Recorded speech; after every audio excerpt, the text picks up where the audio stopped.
All right, good evening, everybody. Welcome, welcome. My name is Alton. This is Talk at 8, episode 63. Tonight, we are going to go down a bit of memory lane with three intrepid cyclists who decided to venture down a path last week who luckily are all still alive. Terence is all clean shaven. He looks like he's a bit in Falkenberg there, sitting with a white background. Karlien looks the same. Royston's the only one that looks a bit normal in a home, but we'll get to all of them in a bit.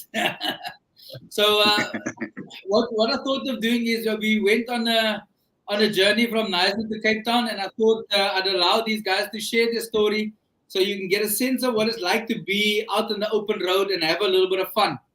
But before we get to that, as you know, part of the conversation we do every week is how sport has changed people's lives. So we'll start with a young lady, and she can tell us a little bit about her, who she is, and how she got into sport and how sport has changed her life thus far. Before we get to last week's adventures, Colleen. Okay. Yeah, I've always been active at school. I've sort of ran away from the academic side of things by doing sport, and just stayed active all my life. So luckily, I've got an active family. But I was the only one that sort of pointed towards cycling. So everyone else was playing your typical tennis and rugby and cricket, and then something just drew me to cycling. So I started cycling at school, and then went from there. So kept on going, cycled some road vets, did some tandem racing, and now recently with the gravel biking scene picking up, really enjoying my gravel bike. And sport has always played an important part of my life. It helps you switch off your stresses in life. I have a corporate job, or had a corporate job, and sport tends to help you deal with stress. It gives you skills that you need to focus, and also helps you connect with other people. So it creates a community for you as well.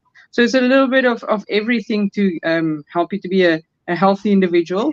But I really do like the camaraderie and the community of sport. And how long have you been involved in sport? All your life, or most of it? Most of it, yeah. So I'd say at school it was the athletics, and so it's been, I don't want to give my age away, but probably about 25 years of cycling and triathlons and running. But cycling definitely my first love. Okay, we will come to all the other stuff. We'll park it there. Ladies and gentlemen, you're welcome to share your comments on Facebook, YouTube. We're trying something different. We're going on to Instagram and All My Sports. So let's see if we can get some action happening there. Mr. Royston Fester. No. Let's go to Terence first. We'll save the old man for last, you know? We're going ladies young, and then we'll come to the not so young, you know. Mr. Terence Carelse, aka Falkenberg. Oh no, you're not in Falkenberg. Where are you? Hi, good evening, Alton, Royston, and Karlien. Now I'm safely at home. Yeah. I think my sporting career also started from school time, primary. Doing athletics, school teams, and onto soccer. It's always been a part of my life. I love exercising. I love keeping fit. Even though being a youngster, I always liked just short sprints and things. But as I grew and matured more, I started going into the endurance and long distance, and I started getting a love for long distance running and long distance cycling. I think sport shaped my life in a way where it helped me make better choices with my life. You grow up, you're faced with challenges as a kid with, you have gangsterism and drugs and things like that. And sports was always a way out, a way of escape. You surround yourself with positive people like-minded, that likes playing sports and things like that. And you kind of move with them, and yeah, I think sports it helped me a lot growing up, making good choices, positive and negatives. And like Karlien said, it helps you in your daily lifestyle and your challenges at work. You need a way of escape after leaving your office. And I express myself a lot in sports. You have a clear mind once you go cycle or run, you know. So yeah, that's me in a nutshell. And after a stressful day in the work that you do, definitely sport helps you. But we'll get to that in a minute. Mr. Royston Fester, the youngest of us all here, there's already been comments about you on Facebook by a young man that you and I played football with, a guy called Kane Blakely. Kane says, a couple of faces here. He says, Royston's still looking good for his age, Mr. Fester. So he won't reveal your age. but safe to say, Royston's the oldest amongst the four of us here, you know. Royston, I know each other. What did you say, Royston? How many years? 40 years. Probably 40 years. More than 40 years, sir. Tell us a little about you and how were you? What is your sporting background? Well, I started running at school actually, and I think in my last year of school, I actually won the 800 and 1,500, surprising myself in the inter-house. But obviously, I didn't go any further because to impact my academic career, because you needed to train a bit harder. And I wasn't the brightest, you know, so I had to rather, you know, sacrifice the sport and focus on my my schooling career. And then, as we just said now, I mean, then I started playing soccer for Aurora, and that lasted from about under 14, carrying on to over 35s. Then ended up playing over 45 for Regersdal, and in fact we did some seven-a-side tournaments away, which was quite exciting.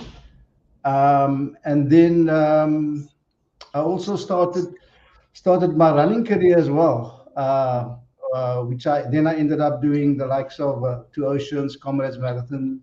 So I've done about 12 Comrades Marathons. I've got a blue number, please note. Yeah.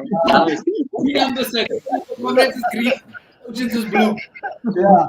So at Comrades I've only done 4. Obviously, I mean, back in the day it was quite expensive, and then I couldn't really afford to fly up and down to them. But I've done 4, and I've done about 10 Cape Town marathons, a couple of Foot of Africas. So my running career was a good era for me, but it came to an abrupt end when my lower back started giving me problems. So L4 and L5 had degenerated, and the specialist said to me, in fact, Dr. McCann, Vince Bellotti said to me, stop running. And then I ended up crying. I said to him, do you want me to stop living? Because, you know, that's my outlet. You know, open my Coke bottles, like opening my cup, you know, just let everything out. So he said, well, you know, you can choose, you know, maybe see a biokineticist or whatever else. And then I forced myself to start spinning in the gym. Really forced myself. I didn't really enjoy it. And then from spinning, I latched on to cycling. And then I was it's actually through the gym doing a spinning class one morning when I was given an option to go and do 2 races, one in Spain and one in Italy. And that was just after, obviously, I restructured work, so I didn't have anything to do.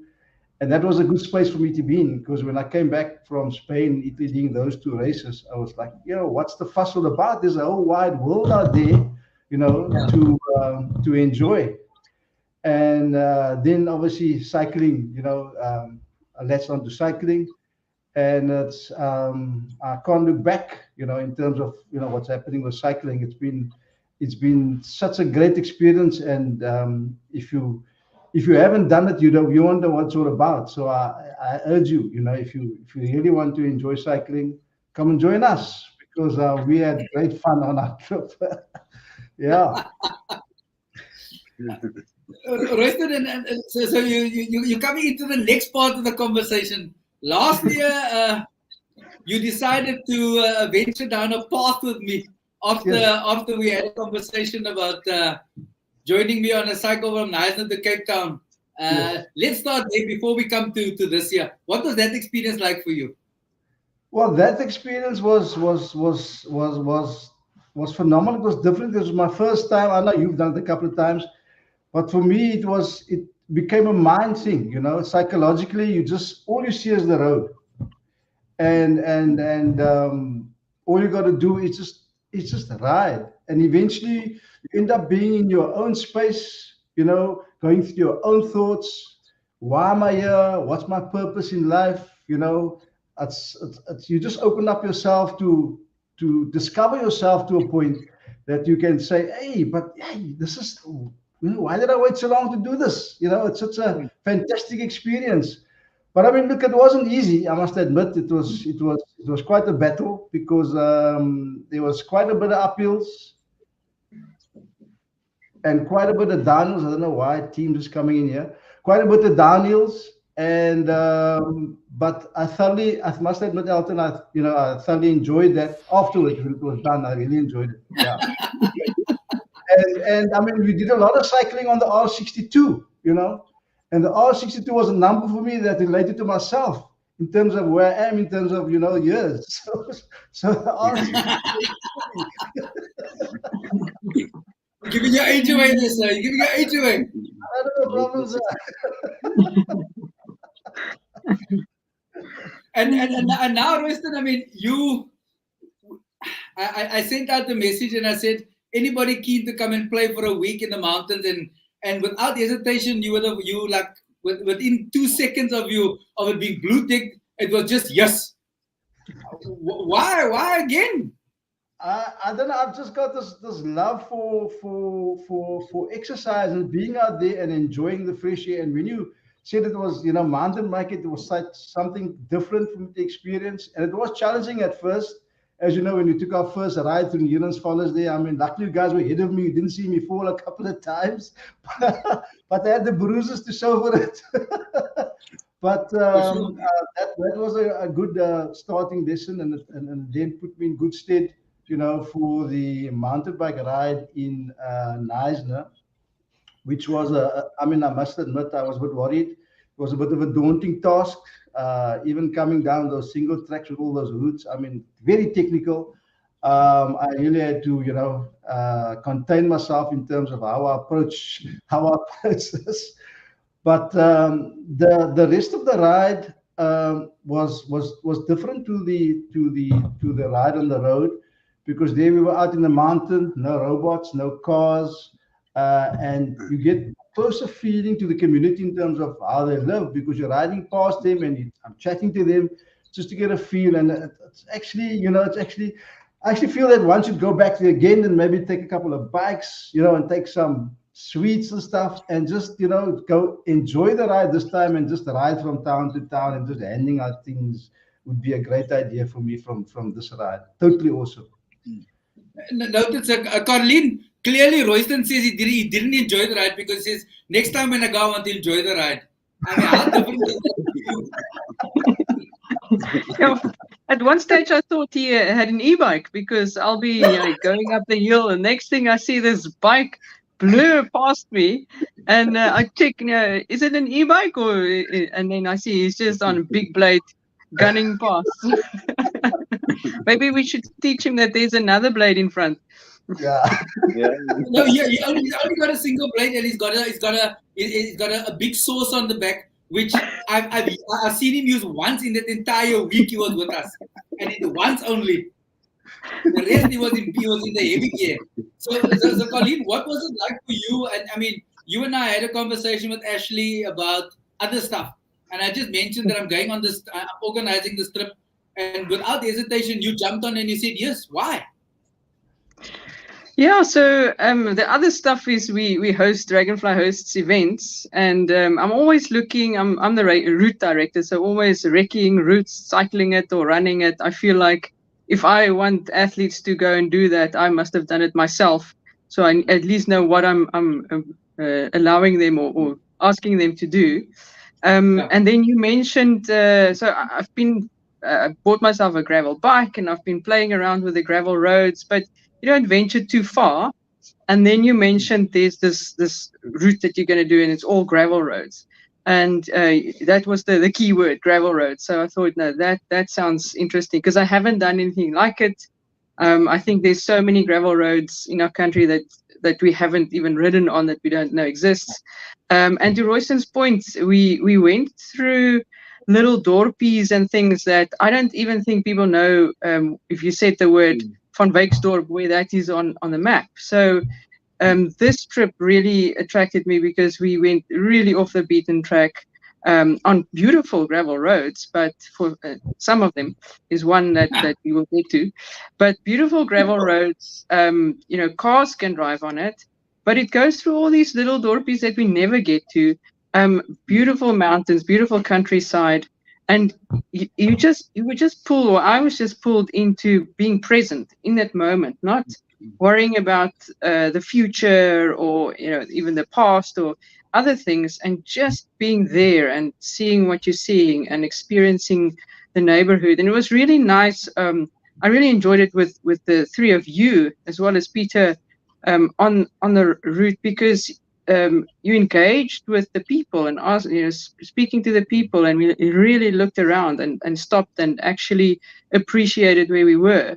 And I think sometimes when we're training on the road and we're rushing past everything, you're so focused on your training and your heart rate and your, all your stats on your watch that you forget to actually look around and see where you are. And this trip was really that for me, as we actually looked around and enjoyed being healthy, being in fresh air, and just seeing parts of the country that I haven't been at. And one of the comments on Facebook from Shani Peterson says, "Oh my word, how casually she says, I bought myself a gravel bike and played around in the gravel." Let it be said, Shani, that Karlien's also got a mountain bike, and she plays a lot on a mountain bike too, and a road bike. Let's just the right tools for the job. Exactly. Yeah. You can't go play squash in a pair of high heels. You need a right bike for the right activity. Exactly. Exactly.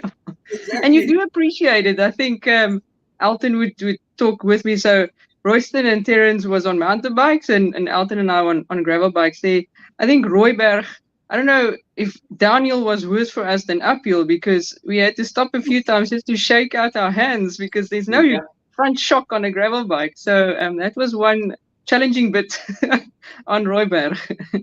I think for like you say, for you and I, it was the most challenging bit for me of the trip, because you're coming down and there's no, and your hands are going this and the whole body's going like this, and you kind of had to stop. And these guys are just taking 5 past, and then they wait for us and like, what's wrong with the two of you? Why are you taking so long? And it was fun. I mean, you also just jumped on within minutes of me having a conversation with you about it. Why did you decide to come on this journey for 7 days with us?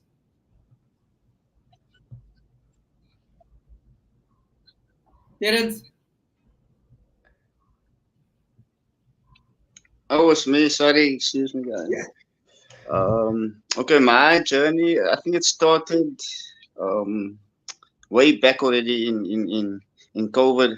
But why I wanted to come on this journey is because I love adventure. I'm curious to know what's happening out there, and also going off road. I love the sound of the gravel on your tire. I love the sound when you ride through gravel, and that sound that it makes. I just love it, and the smell of nature.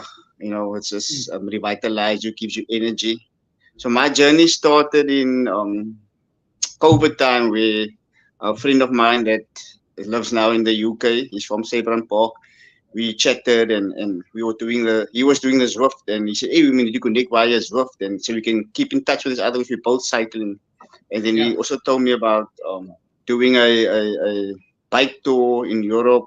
I must go in Google and find it out. Which I told him, look, I've done a lot of races, and I feel like I also want to travel. And which I've read about all these things. Other guys travel and with their bikes to Tour de France, and they will follow the race via riding their bikes. And then he told me, okay, come overseas and come and see what it's like. You hire a bike and you do your bike tour solo. And I just wanted that liberation feel where I'm alone on my bike, quietness, and just riding in the countrysides. I parked that idea after I saw the prices traveling to Europe and doing this bike tour. It's quite expensive. I parked it here, but I still had a desire, that one day I'll do this thing. And then as time went on, I continued my fitness and that. And then I think it was 2023 or yeah, in 2023, I went to, I think it was the end of 2023 last year. I was at the physio with my shoulder. And then I got to chatting with the physio and we were talking. I told him I cycle and things. And I would like to do like a tour, like just maybe a ride to Paul and overnight and come back. And, that small things like that, just to be alone and that freedom. And then she shared with me that she did a cross cape in with her dad, but they rode from Stellenbosch to Plettenberg Bay. And I was like, wow, that's awesome. And to me, it was like a seed my friend showed, and then she showed another seed about this cross cape thing. And it woken up that desire of wanting to do a bike tour. And then my colleague sent me a clip, I remember. It was also end of 2023 coming into 2024. She sent me a clip of this guy that is cycling from somewhere top of Africa to Cape Town, and he was pulled over by traffic cop.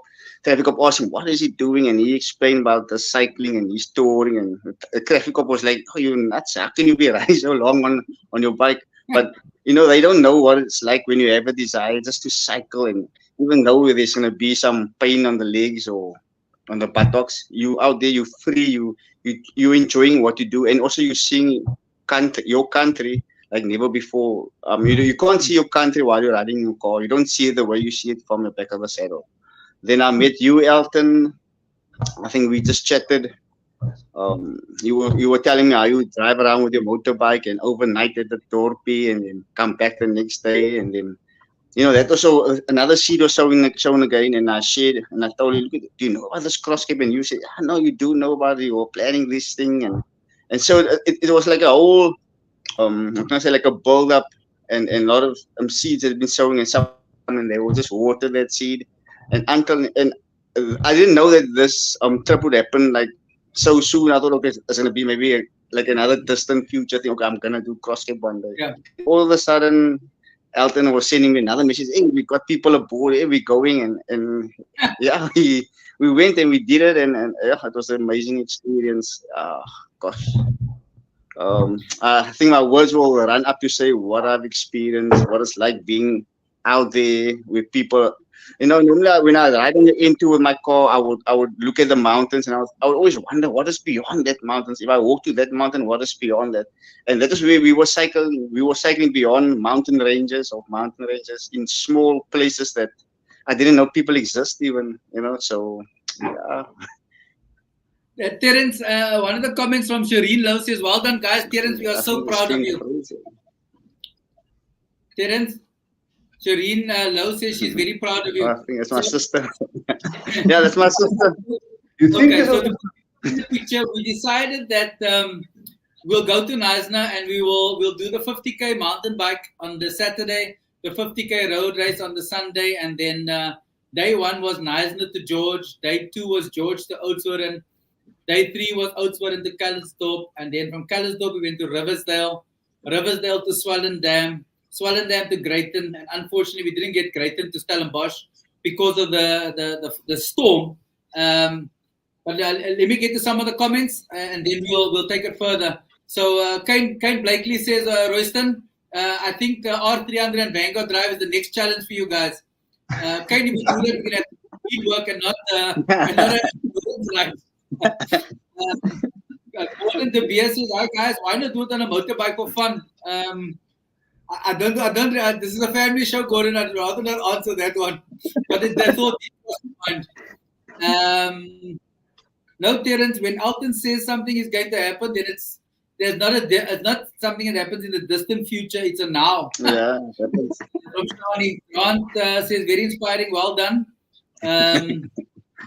Cheryl Mostert says so many bikes. Calling to our comment about different tools for different activities. Won't reveal how many bikes I have, but let's just park it there. There's a comment from Ashley that says, to the gentleman, how did you feel having one female amongst you? So I'll give Royston, Terence an opportunity, and then I'll come to Karlien as the only female with us. Royston, let's go to you first. Look, I've never. What was nice about it that I mean, Colin doesn't know me from a bar of soap, and I don't know her from a bar of soap. But I think once we hit the road, it was like we knew each other for forever because when we started chatting, we started sharing, and it was just nice to have a female touch to our ride because I mean I rode with you, it was just you know what I'm saying? There was no female touch to it.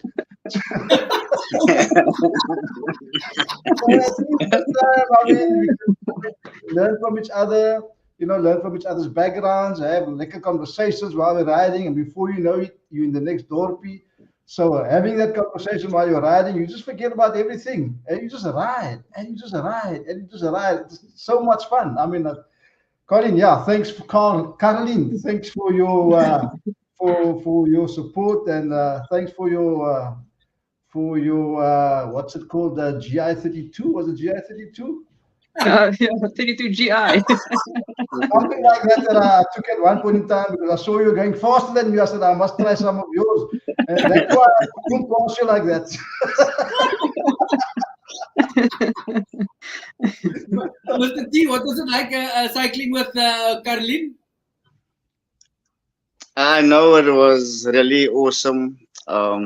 Like Royston also said, I didn't also know Karlien from a bar soap.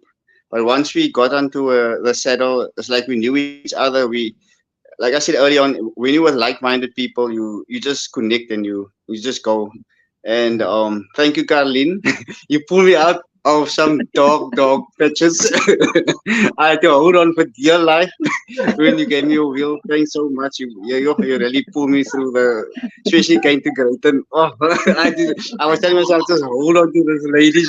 Hold on, otherwise you're gonna be left behind. So thank you so much. You are a strong rider, and you are great to be with. You are funny. You share some nice, funny jokes and things.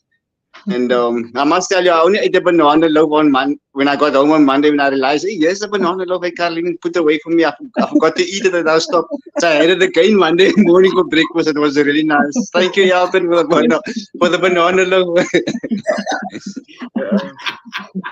we nearly ate it. What was it like riding with three guys?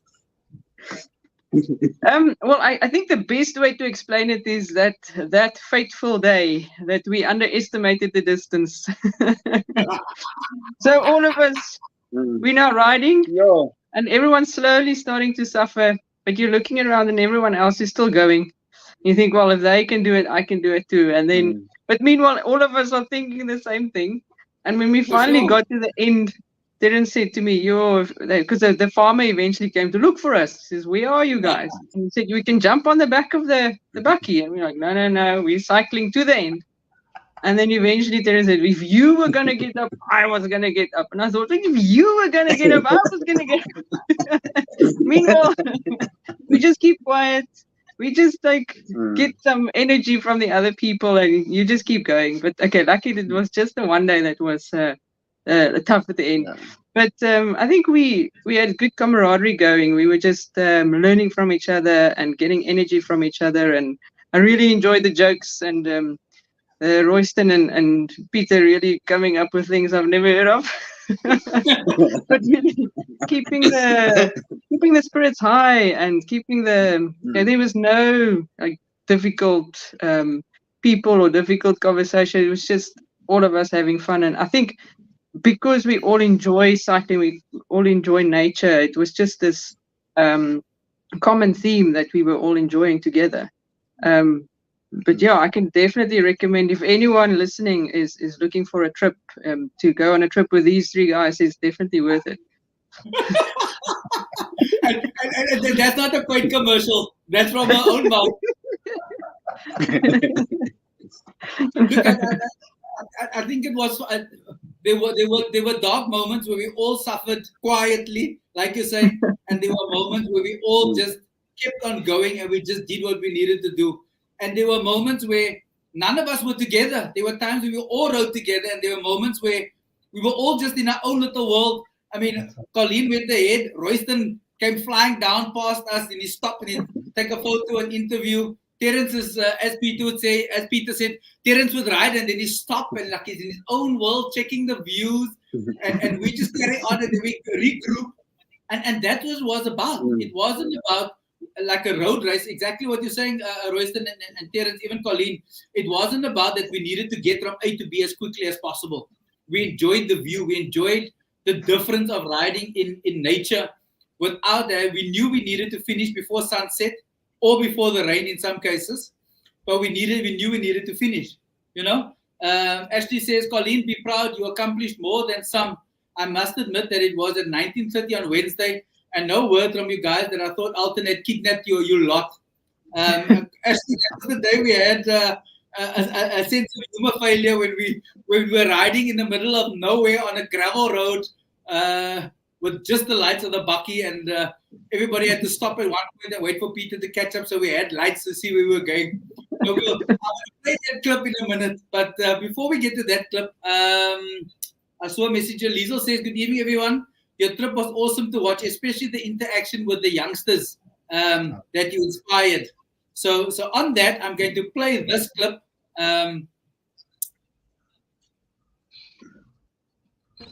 Maar je doet elke dag, zelfde tijd. Ja. En wat voer je voor hulle? Millies. Zie je? Millies. Millies. En dan als je bij de huis komt, dan rust je niet bij de huis. Ja, dan is het rustig. En dan weer, of die ochtend weer. Die avond weer en dan weer. Oh, in die avond weer. Ja. Oh, oké. So daar, lekker routine daar zo. Ja, nee, dat is alles wel right. So hoe laat staan je op in die ochtend? Ik ben net zo na 4. Na 4? Ja. En dan hoe laat je daar bij die hoenders? Nee, dan gaat ik omtrent zo 7 uur nog. 7 uur? Ja. Oh, oké. Dan zal hij dit klaar gekraaien of hoe? Wat is je naam? Noof. Noof? Noof, ja. Ja, lekker jou te ontmoeten, Noof, man. Mijn naam is Royston, hè. Goed gaan. Right, meneer. Dank je voor de gezels. Tot ziens. So that was Royston being the reporter. And Royston had many moments like that.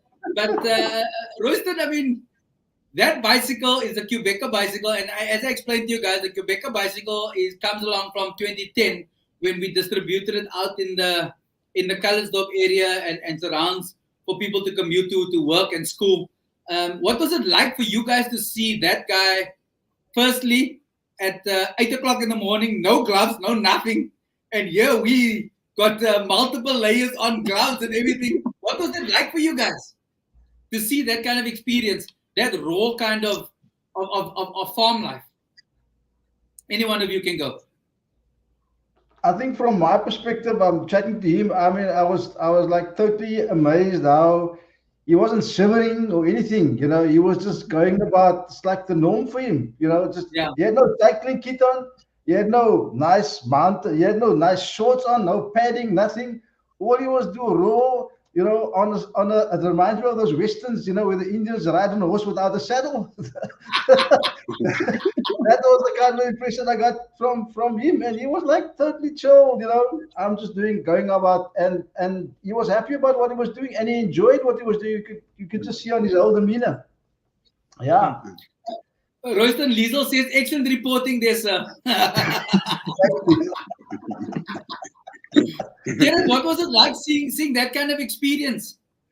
Sure. Yeah, it's very humbling seeing a youngster on his bicycle going about his normal duties. Very humbling. I'll be honest with you, I don't think I can pull off what that guy is doing. He rises up 4 a.m. in the morning and to go and do a duty by feeding the chickens, and then he goes back again in the afternoon. That is, to me, is very humbling. It's a disciplined life I can see by this guy.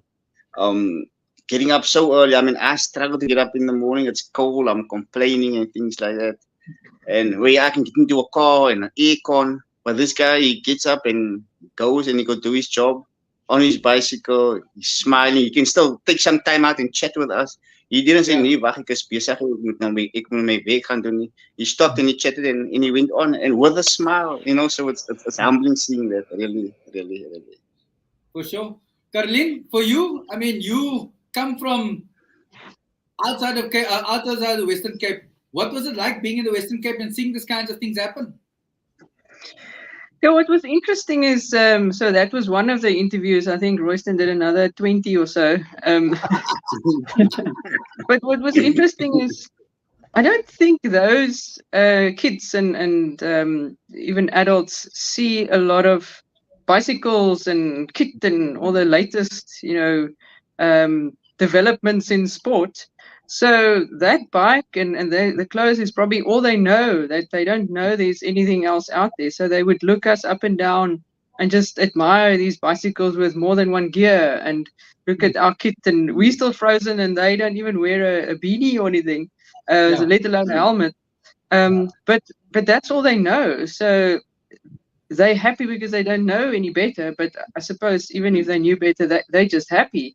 And it's a lesson to us as well. We tend to be unhappy with a lot of benefits and a lot of opportunities. So it was very humbling to see these people use what they have. I mean, I think you interviewed this OQ with a bike that didn't have a chain. So he would roll down the hill and push the bike up the hill.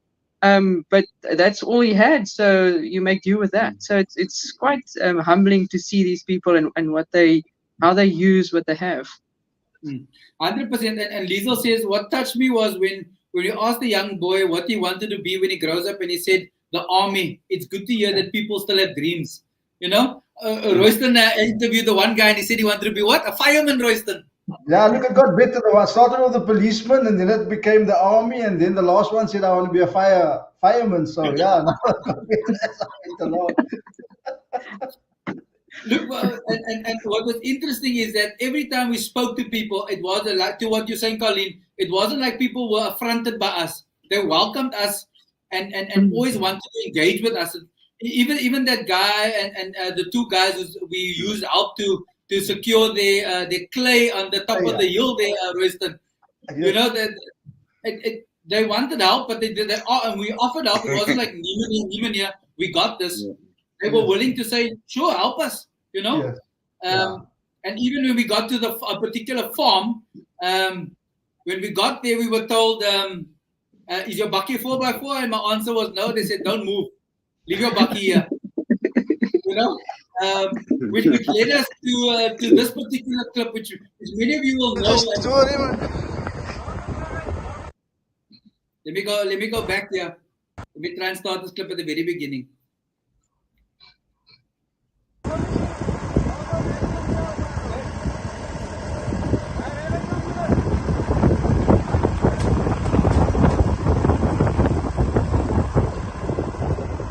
Man kent zijn story, man.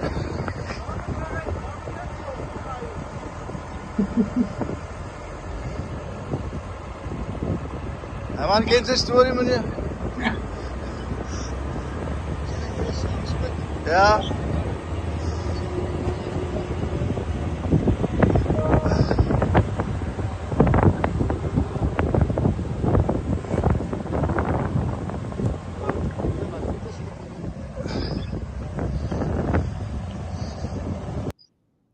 So let me put it into context. We arrived at this. Karlien was mentioning earlier, and Ashley mentioned that at 7:30, they still never heard from us. We got to this farm, and the farmer came to look for us, and the woman messaged me early in the afternoon and said, "What time are you guys arriving? We're excited to see you." And I said, about 3:00. Got to 3:00, we were still on the top of a mountain, and we eventually got down, and Karlien and Royston standing at the bottom saying, how far are you? We want to go. We said, we're a kilometer away. Eventually we get there. We get on this gravel road, and the farmer comes to look for us. It's pitch dark. We get to the gate. The farmer says, no. You can't ride any further. Royston jumps on the back of the bakkie, and he's got 3 bicycles and half frozen on the back of the bakkie. And the driver of the bakkie, the farmer, he wasn't a very courteous driver to you there, Mr. Fester. No, I thought it was. Yeah, I think he thought he was driving sheep, sir. He had me bouncing around there. I had one bike between my legs, and I had to hold this one, just to make sure that we can at least use these bikes when we're done. For sure. And then we get to this 2 cottages, and we have a good night's rest. And the next morning, we start loading the bikes, and the farmer's there, and his tractor's there, and the farmer's there just what did he have on the jeans and the top and no gloves in here? I'm freezing our butts off. And we load everything and he says, right, let's go. But he fails to tell me that there's a gate to the left and he said, just go. So I go down a hill and we get stuck because it's a dead end. Book the trailer, pull the trailer up, pull the bucket up, load everything. And the tractor pulls us out.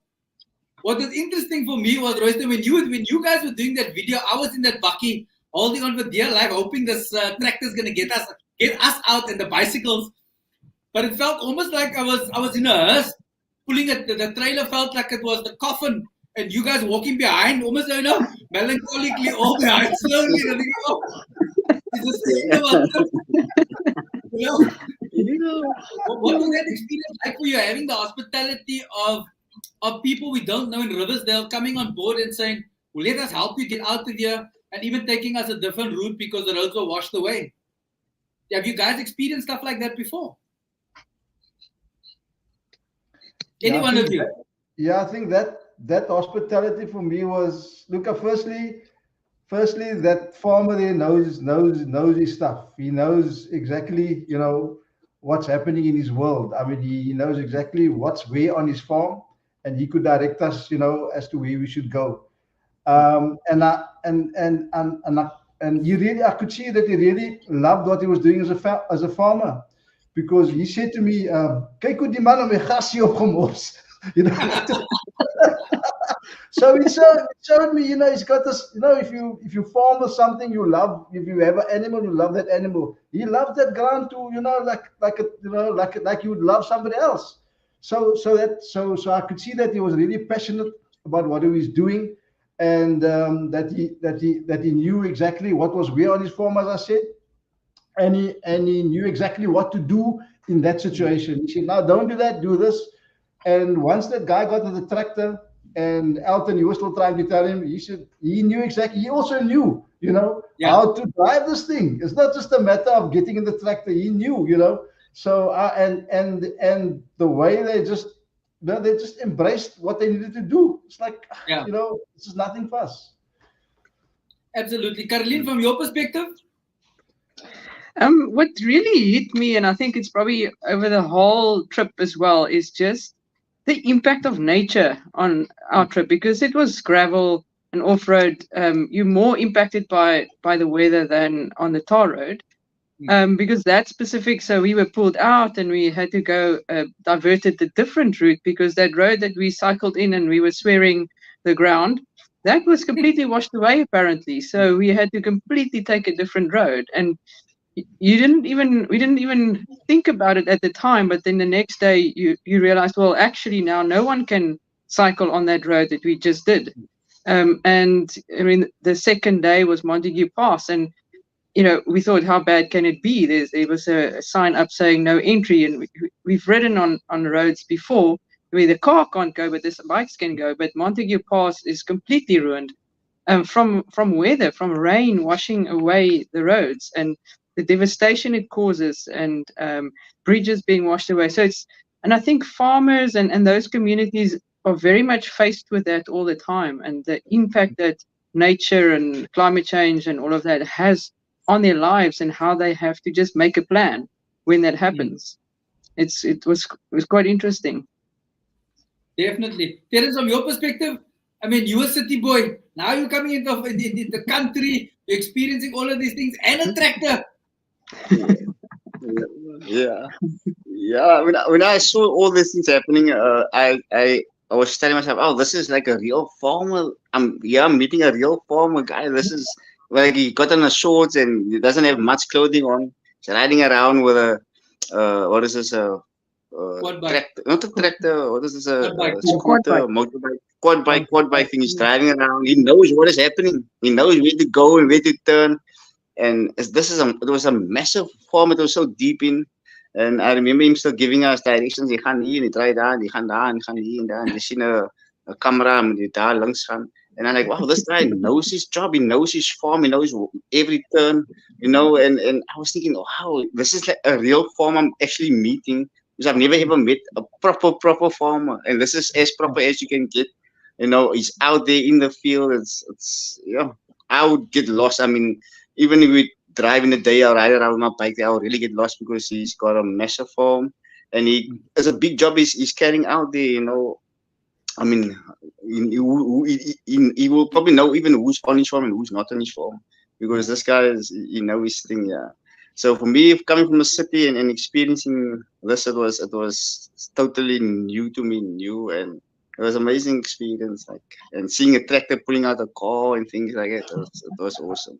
It's not every day that you see a big tractor here pulling out things and stuff. And I mean, the tractor driver also, he's sitting there with a cigarette and he's just going about his business, also doing his thing, you know. So it's a rare to see stuff like this.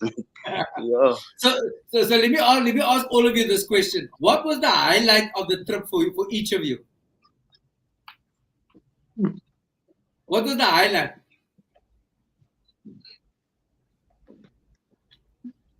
The highlight for me was I can jump in. What was interesting was that with Montague Pass for me, and I really thought I've cycled it before, and it's a long slog, and you go up this hill for kilometers. Ooh, it's going to be tough, and then we get there, and it's just boulders, and we are climbing over boulders.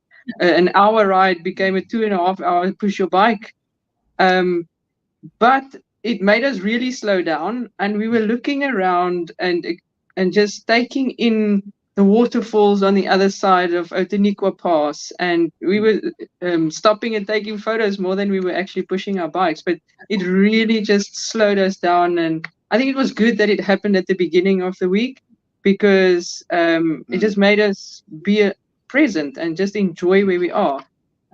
Because I think I understood that Royston and Terence never had a multi-day mountain bike experience. So I thought, I don't know how they're going to take it. And I mean, they also said that they loved it. So it sort of, I think, set the tone for me for the week is, take as the things come your way, just make a plan with it and then be present and enjoy it. Absolutely. And I think what was scary for me was the fact that it was Royston's fourth time on a mountain bike, period.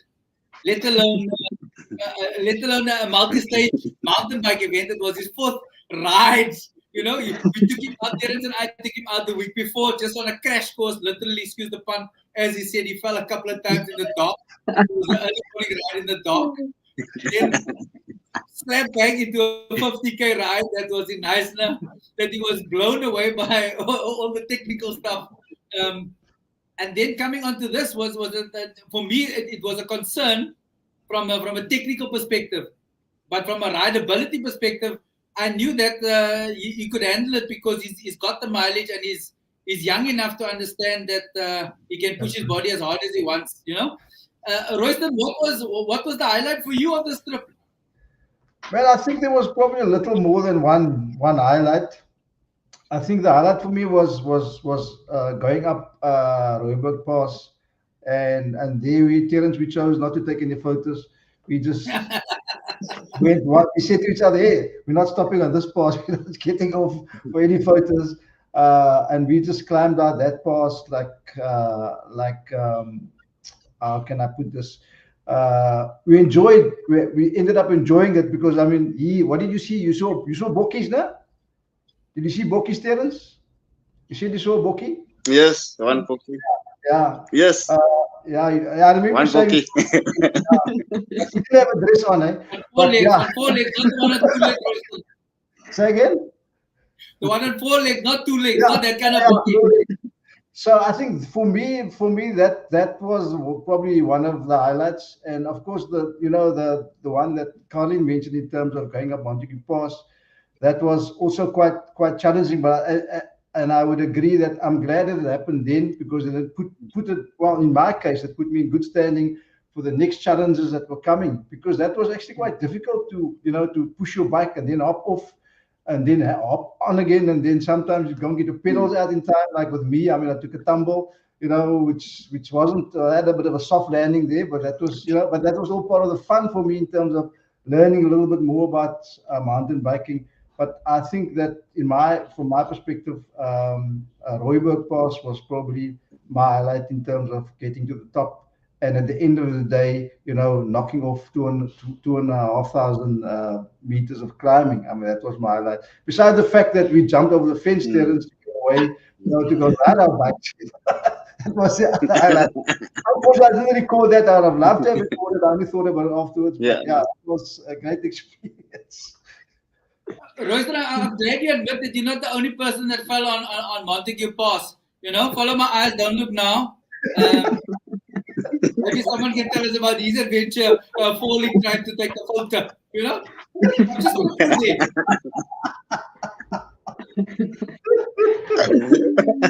I'm just going to put it there. Let's see that penny drop somewhere. Mr. T, what was your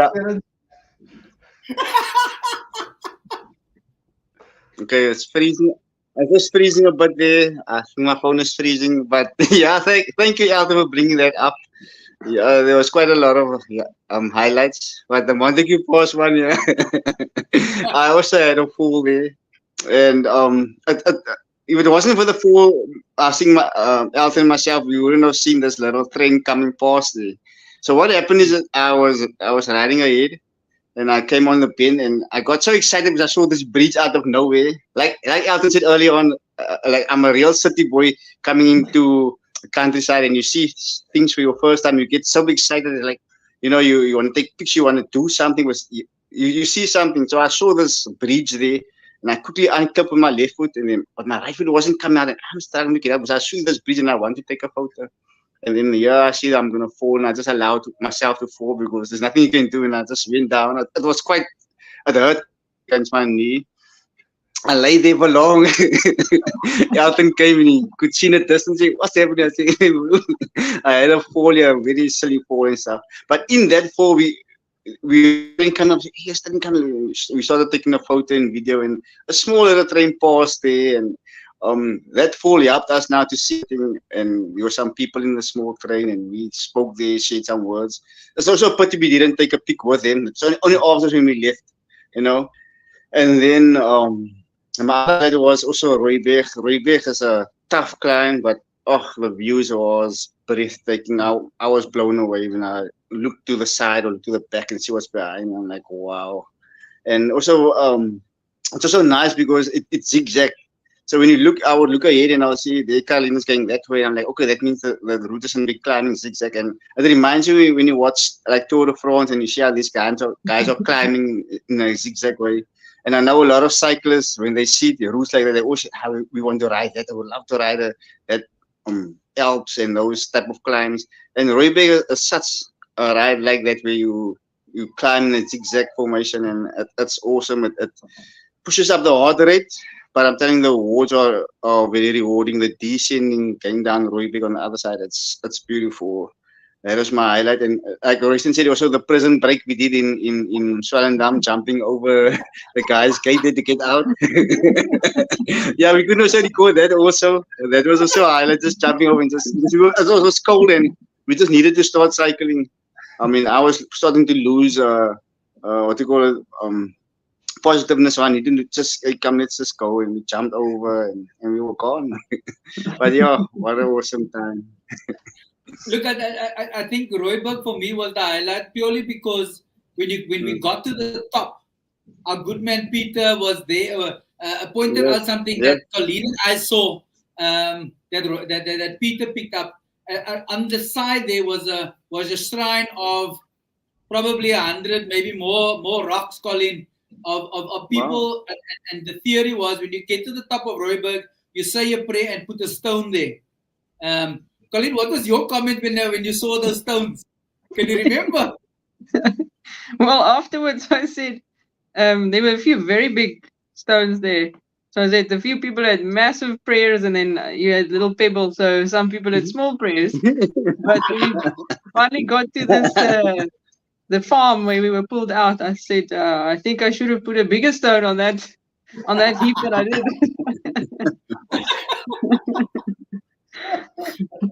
Guys, we could come into the end, and I'm sure we could sit here for another 2 hours and entertain these people with all the stories that happened.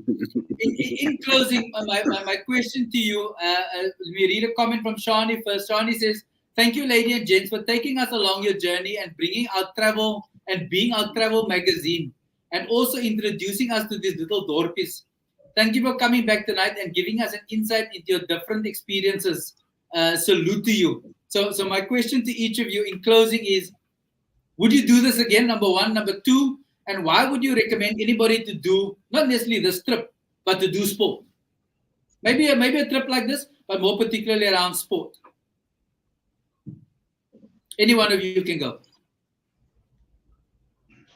I would definitely recommend. Look, I mean, I definitely recommend having this ride again. But I must admit, it's not for the faint-hearted.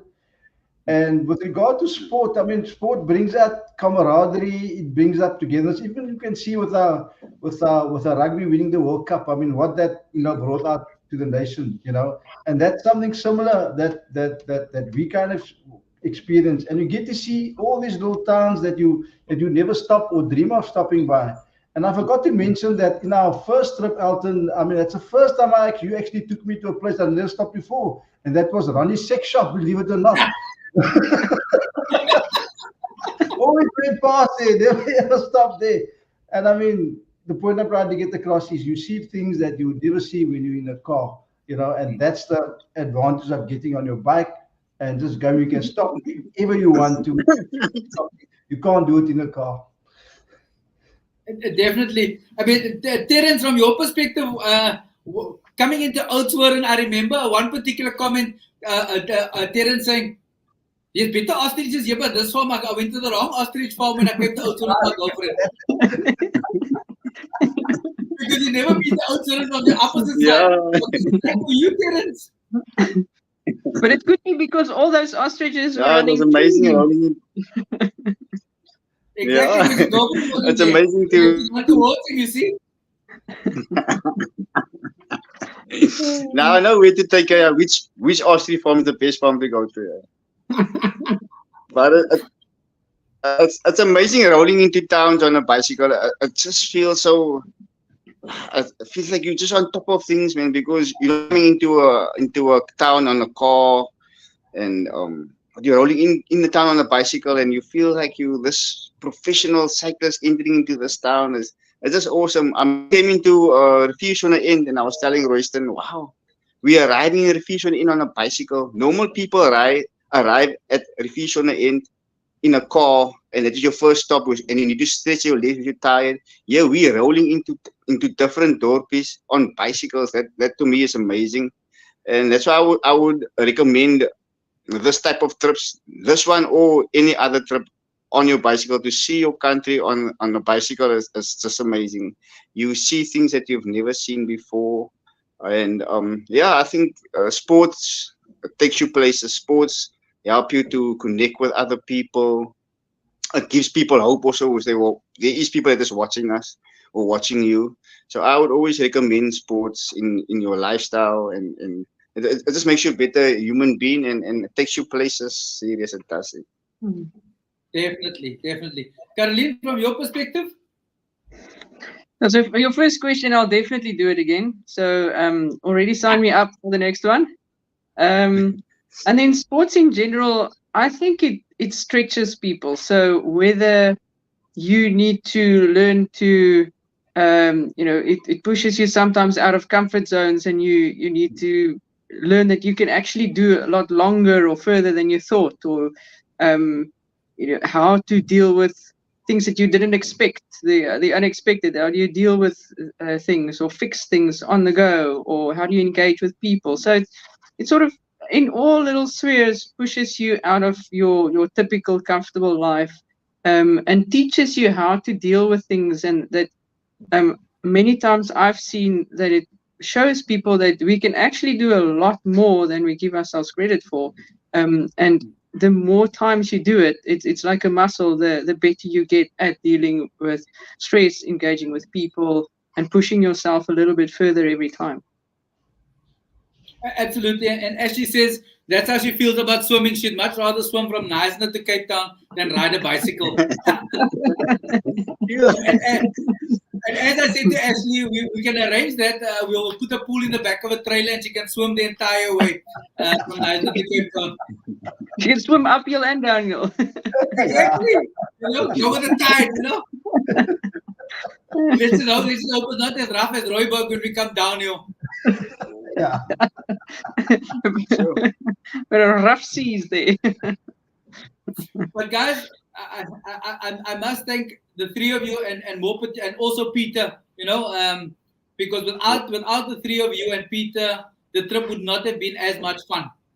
Royston and I had a different kind of fun last year. We were in our own little worlds. Royston rode ahead, he came back. I rode ahead, I came back. And here we were chasing. I mean, one night we rode till 8 o'clock at night in the middle of nowhere in the dark on a road, which is similar to what we did, let it be known, on the gravel. But it's a very different experience of being on tar versus gravel. And definitely it's something that I recommend to anybody. Not necessarily with me, but there are three more coming that I put together. But that's not what the show's about tonight. The show's about how sport has changed your lives. And just by the look on your faces and the comments, it looks like, fortunately, sport has made you feel happier. It looks like it. The jury's looks that way. Terence, I'm not too sure about because you look like you're still in Valkenburg. But I'm on holiday here. Okay. After that man he takes a whole month's leave to recover from a few days cycling with us at Royston. So I'm concerned about the next trip. So the next trip is a weekend trip, the 13th to the 13th to the 15th of September, where we're gonna cover for the three of you and everybody else a bit of what we missed out. So we're going to Grootvadersbos, we're going to Bontebok, and we're going to Malgas. So Nice. Nice. 13 to 15 September is one of the trips, and there's one the 8th to the 11th, which is the Women's Weekend for those who want to experience how to learn how to ride your mountain bike. And maybe I'll get Terence there because Terence needs to learn to fix his bike. We didn't go into that conversation, Royston. What happens in Knysna mountains, I'll definitely come. So we had a fair share of fun and activity in the Knysna mountains where Terence's bicycle didn't work so well. But we won't go into that conversation. We leave it in the forest. Exactly. So guys, thank you for coming on board to share your stories. Shireen says, thank you guys for sharing your trip and all the adventures. It sounds like it was absolutely blissful. Shireen, with these three and Peter, there wasn't a quiet moment, I can tell you. There wasn't a moment where there wasn't a joke crack between Royston, Karlien, and Peter, Terence and I. We all have our own sense of humor and we all made each other laugh all day. And I thought there'd be tense moments being together for 8 days, but there were none. No, there wasn't. Actually, 9 days. There wasn't. There was none. I mean, even on that one morning, I mean, I don't know where things just come into my mind, and I'm the type of person who just say it. We were talking about the alarm clocks, and I said, "Here the cock goes. Here's the alarm clock going off." Exactly. I mean, there was even a reprimand from Royston to Terence to say because Terence has this rule. He must set an alarm an hour and a half before he gets up, and then he must snooze for another hour, and then he snooze for another half an hour, and then he gets up. Royston said, "Sir, don't put any alarm. There's enough alarm clocks here. We don't need to wake up an hour before the time." And I thought Terence is going to feel offended because now you're breaking the man's plan. He needs an hour's sleep. But he was fine. My routine. Exactly. My alarm is still off.